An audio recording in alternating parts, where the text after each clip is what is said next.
এখানে দিলীপ শুক্লা দাস নামে একজন এখানে বিশিষ্ট ব্যক্তি বা বয়স্ক ব্যক্তি, ওনাকে নৃশংসভাবে খুন করা হয়েছে।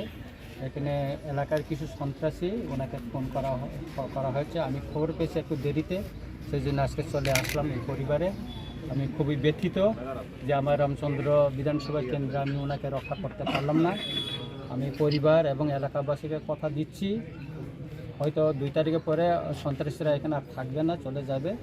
আমি এলাকাবাসীর জন্য এখানে তাদেরকে প্রতিরোধ করে তুলব এবং এটা গণতান্ত্রিক পন্থায় তাদেরকে এখান থেকে আমি দমন করার জন্য চেষ্টা করব।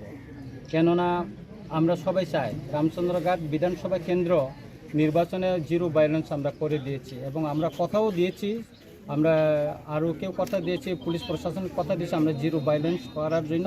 কিন্তু নির্বাচনের পরে যে এই ঘটনা ঘটবে সেটা আমরা ভাবতেই পারিনি। আমি খুবই দুঃখিত এই পরিবারের কাছে। আমি ওনার বাবাকে, এই যে ওর বাবাকে আমি রক্ষা করতে পারলাম না, এটা আমার খুবই দুঃখিত। আমি আশ্বাস দিয়েছি যে তাদের পরিবারের পরবর্তী সময় আমি যথাযথ ওনাদের বাবা যে নৃশংসভাবে খুন হয়েছেন দোষীরা যাতে উপযুক্ত শাস্তি পায়, কঠোর শাস্তি পায়, সেটার জন্য আমি তাদেরকে সহযোগিতা করব এবং এই পরিবারের পাশে আমি দাঁড়াবো।